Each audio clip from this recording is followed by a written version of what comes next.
managers around the world, it would seem like a daunting task to try and rebrand Rwanda after the 1994 genocide. How do you convince investors not only to put their money into rebuilding the country, but also to invest in sound business ideas? The trick, some might say, is to pick the right investor. And that's exactly what President Paul Kagame did. In what was probably the biggest turnaround story of the African continent, Kagame started attracting investors from governments, aid organizations, and in particular, private sector players. Well, I think that they see Rwanda as being different in a way that's pretty striking. The underlying character of the place is so different in terms of honesty, not taking bribes, emphasizing forgiveness, just a lot of things that set the place apart. And I think that people see that as the sort of foundation you need to have a long run, and they don't see that in other places. Rwanda is well thought of by the donor community, for sure, as being a country that has done well, has used what resources it has received by way of foreign aid wisely, that it has made not just the right overtures and gestures and statements, but has followed up with the right kinds of policies and actions to be well positioned to move into the East African community, which it's now a member of, into the larger trading community in the sub-region and in the world. So by saying that it wants to rebrand itself, by trying to make sure that there is action to support the words and pushing that forward quickly rather than slowly, it's doing the right things to get people to take notice. The first steps Rwanda took to rebrand itself was focusing on tourism.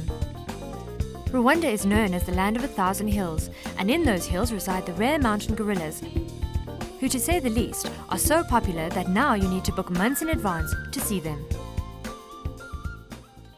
Tourism is one of the key priority sectors of Rwanda, and this is purely as far back as 2001. The government of Rwanda realized that in order to move forward towards the Vision 2020 of the whole country, the GDP was supposed to grow by $900 and therefore it was very critical to find some priority economic sectors, although everything in Rwanda at the time was a priority.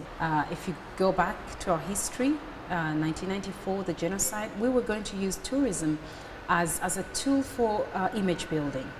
But also, of course, tourism was going to help in reducing poverty in our country, bringing in foreign exchange, and that is really why the government made it as a priority sector. And it's since then proved that it was a good visionary thinking of our leadership, because right now tourism is the #1 foreign exchange earner. Last year we were able to bring in about 987,000 tourists into Rwanda and injected in the economy about $204 million. And for Rwanda, it wasn't so much the global economic downturn that caused a dip in tourist arrivals. If we look at our quarter one is January to March figures. We had, yes, a slight impact in terms of really looking at specific sectors, looking at the tour operators. We had a downturn for about 13% down compared to last year. If you look at some hotels as well, they were like 15% down. Having said that, we have since noticed that what really caused the downturn was more to do with the Congo War. As you know very well, our tourists make their bookings well in advance, and at the time when people who were booking to travel in quarter one normally do it 3 months before or 4 months before, and that's the time when there was a lot of news going around about what was happening in Congo. Now, when you look at the whole sector, we actually did very well. The whole tourism industry in quarter one reflected a 26% increase versus last year, and were able to generate $24 million, and our target was 22 million US dollars.